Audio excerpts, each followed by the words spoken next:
I'm living my passion. I guess that's what's cool to me is I get to do music all the time. I do that for my money making. I do it for my pleasure. It's just music, music, music. Has your life, your dreams been interrupted?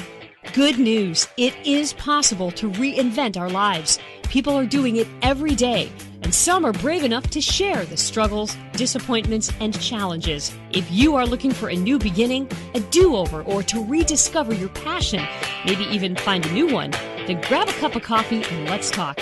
Interrupted, Act 2, Reinventing Your Legacy, with your host, Coach Lori. Nancy Erickson Lamont. She's a singer-songwriter and teacher. Thank you so much for joining us. Thanks for having me. We always start with what your life is like now and the things that you're doing. And I'll tell you, I've been following you on Facebook and I am just blown away at all the amazing things you're doing. I've had a lot of great opportunities in the last year and really in the last 8 years. I've currently got a job in the Snohomish School District in the middle school and the high school as the choir directors. That is one of my passions. I'm living my passion. I guess that's what's cool to me is I get to do music all the time. I do that for my money making. I do it for my pleasure. It's just music, music, music. So I teach choir all day during the school year. And then last spring got to conducting of the school musical, the music part of it, which was really fun and very time consuming, but really fun. And then I'm working on my 4th album, doing recording sessions. So that is really cool. I've just did my 2nd recording session last week. And then I'm co-writing music for a musical that is a brand new musical. So I got hired to put that together. So I first got hired to sing and then ultimately got hired to write the music too. That's what's up. Lots of music. Wow, that's amazing. And then you'd sing sometimes evenings at different places. Yeah, I'm out and about singing in the community too. Awesome. So it wasn't always like that. You didn't always get to live your dream. You want to take us back? When I was in my 20s, I did a lot of music and that was my thing. And then kind of put that aside so that I could raise a family. So I got married and raised a family, did some music at church, but about, almost 9 years ago now, my marriage wasn't going so well. Although I have to say there were hints of where I was headed when I met with you when you were doing Coffee with the Coaches. I did do a CD project. So that was kind of my first foray back into doing jazz, which is what I'd been doing before. But I knew that things were not headed in a good direction with my spouse. I realized that all that time I had spent raising a family, I didn't have a career and I didn't know how I was going to survive financially because I didn't have many skills that were marketable. So I went back to school, still married, went back to college because all I had was my AA and I wanted to get my bachelor's and decided that, choral music would be what I wanted to do because I knew that my daughter, she was in high school at the time and she came back and said, they just turned the jazz choir into a club at my school. And I thought, someone's got to hold the banner and keep fighting for music in the public schools. So I went back to college, started towards my bachelor's, and then ultimately the marriage did end. Lived off of the sale of the house that we owned. Went and finished my bachelor's and then also got my master's in teaching before I got my job. That was kind of the road that got me to where I am, at least career-wise with the job. And then with the singing, I just started picking up more gigs as I kind of felt like I was coming out from underneath a shadow of, and it was not something that my ex-husband put on me. It was just my own feeling of, I'm going to hide behind this person because they're more flamboyant than I am. And so I had to learn how to be a leader, how to stand in front of a band and be the person in charge instead of the person who came up and was like, I'll just sing a few songs and then leave. I didn't mention my ex-husband is a musician, so he would run the bands. I learned how to be a band leader, be in charge and put the books together and call the tunes, which is no small thing. I'm an introvert. Being in front of people, being the one speaking, all of those things was a lot of things to have to kind of pick up and learn when I was 50 years old. So is that when you went back to school at 50? Yeah, I was 49 when I went back. So as an introvert, now you know you've got to go make a living. Like, what was the fear level? How did you break through? How did you get to knowing, oh my goodness, I have to do something, and then actually making yourself do it? Well, I can be pretty pragmatic, even though as an introvert, sometimes you can be afraid to do things. I'm still very practical. So I just was like, okay, well, I have no choice but to go ahead and do these things. Getting in front of people, singing, I had no problem with. So I just had to learn how to speak in front of people, which some people never get over, but I feel like I've accomplished at least the ability to be myself in front of people in whatever form that is. So getting myself to go back to school, I had to kind of convince my husband at the time that, oh, this is valuable regardless. Like, we knew we were having problems, and I was like, if we're going to stay together, this would still be a benefit to us because the kids aren't at home anymore. There's no reason for me not to be working. I should be making some money, and this will be an actual career rather than doing a low-level job that doesn't pay very well. It was a very practical choice. So yeah, I tend to kind of forge ahead. That's a part of my personality too, and got that from my mother. She was in my corner when things went south with my husband and was, you just take care of things and you can do this. Having someone in your corner really helped. I like what you said. It wasn't that he put that on you, but that you just let that happen. And yeah. I did that too. I wouldn't have ended up back in radio. It was easy for me to blame my ex-husband, but then when he was gone, I still wasn't doing what I loved, and I had to have a wake up and go, okay, what's it going to take for me to get there? And it wasn't easy. That's another thing. It could be easy to go, well, I did this. I went back to school. I had no challenges. I just did this. I got my job. I'm now making albums. What were the challenges that you came up against? One of the challenges I came up against was just finding a school that would accept my 2-year degree, because I applied at University of Washington. I applied there. Music department accepted me. However, the school did not, because of my math credit from 1985. They were like, you don't have enough math credit. So I would have had to go back to a community college, get those math credits, then start as a freshman at University of Washington. And that was not an option for me. So that was a huge obstacle, actually. So I went to the local Christian college. They accepted my AA. And so I got to start as a junior, which was where I wanted to be. That worked out. That was a challenge. Actually, another challenge that I haven't mentioned was actually bringing up the Christian college, was that in my process of going through the divorce, being a member of a church family who was a lovely group of people who took care of me. They helped me get my house ready to sell, were very supportive. I also felt myself kind of tearing away. There's a whole other emotional challenge that was happening at the same time, that I didn't feel like I belonged, because not only because of the divorce, but because of my belief system and the things that I thought were important didn't match where I was at the church. So that was my community. That was all of my friendships were there. And I pulled away from that. So I've had to also rebuild friendships. And that's harder to do at an older age. Being at a college where everyone there was 18, 19, 20 years old was not really conducive to making a lot of friends. Having only gone to community college before, being in a college where even if they're young, these are people who are eager to learn. Like, this is not just like something they're kind of poking at. They were serious. That was kind of new and refreshing to me. When you were going to college, were you working at the same time, or was it strictly college? Strictly college. And that was my choice. I wanted to get through it as quickly as possible. I just took the money from the sale of the house, and that way I could focus on my studies. My son always recalls coming home and seeing me on the couch doing my homework, being very proud of me, which made me feel good. My son lived with me for a bit, for about a year. Have you heard, if not now, when? If not you, then who? Are you being prompted to write a book, to create a podcast? Check out Leaving a Legacy at www.coachlaurie, that's Coach, LAURIE.com. And let's get started on your second act now. My son always recalls coming home and seeing me on the couch doing my homework, being very proud of me, which made me feel good. My son lived with me for a bit, for about a year. I hear in a lot of these interviews, people moving away from their faith because of decisions that they've made. Is there anything else you want to say about that?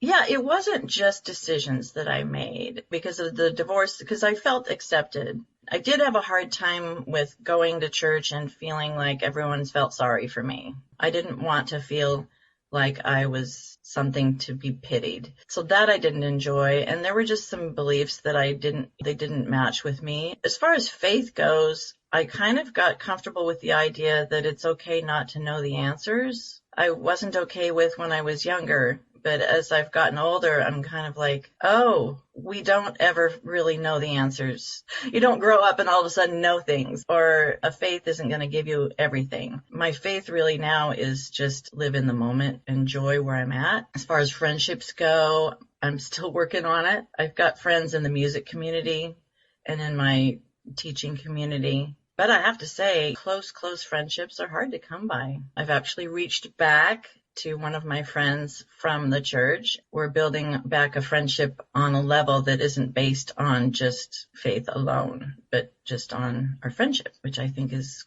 cool and healthy and letting us be individuals. Do you want to talk about dating in your 50s?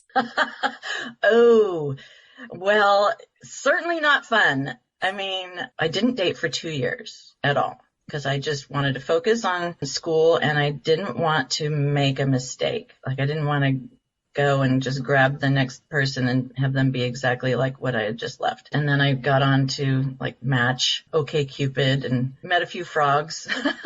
It's weird and uncomfortable. Kissing someone for the first time is really weird. But I eventually did meet my husband through Match.com. So there you go. It worked for us. When you're older, I only had, I think, 1 or 2 dates that were not based off of a dating site. And those didn't work out. This, at least you kind of have the interview process. I'm not going to go, I'm a musician, I'm a creative. Matched me up with someone who's creative. So my husband's a photojournalist and an artist in that way. And we're a good match. First person I've ever been with who wasn't a musician. Was it instant or did it take a while? What was that like? It took a while. I mean, I felt a connection. He was hesitant at first because he was just kind of getting over a former relationship. It took a little bit, but, ultimately we just started spending more and more time together. It took about 6 months before we really committed to being just us. The rest is history. We got married in 2021. We went through the COVID lockdown together. We figure if we could get through that. I mean, that's a lot of people's story, I think, that they got together during COVID. And it's a test of spending a lot of time together with not a lot to do. Nothing like a pandemic to be the fire. Exactly. That brought us together, and we knew that we could handle being with each other a lot. And then we got married, kind of in that window where people thought that they were fine after getting vaccinated. And then there was like September, October, and then November, people were going, oh, wait, people are still getting COVID. Luckily for us, we weren't a super spreader when we had our wedding. That's not the legacy you want to leave, right? Exactly. No.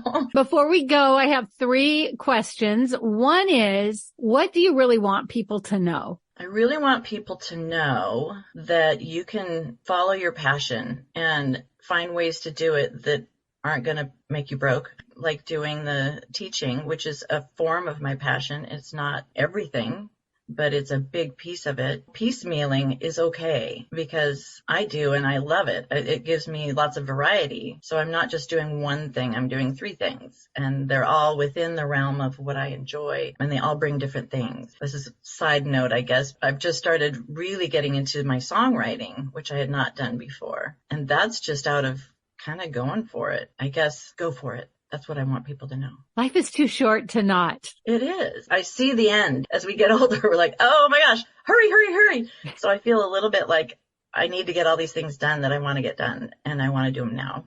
And it's very rewarding. I love that. I teach publishing and podcasting. The reason I do is because often people get to that place in their life where they're older and they feel like, oh, I kind of missed it. And just that it's never too late to write a book, which seems daunting, but in this day and age, it's not at all. Or doing a podcasting, find a way to leave your legacy, regardless of whatever the first half of your life was like. Yeah. Well, and with my music, I feel like that's totally just like writing a book, and it leaves a legacy.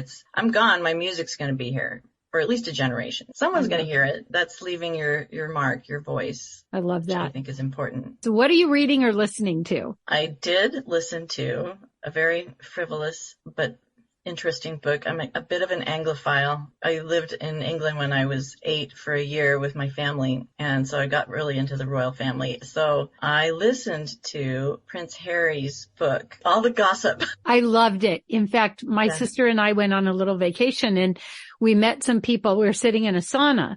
And it was a couple, and one of them was from England. The one from here loved the book and loved the whole Harry thing. The one from England wasn't buying it. Right. And I thought, isn't that interesting? It just never occurred to me.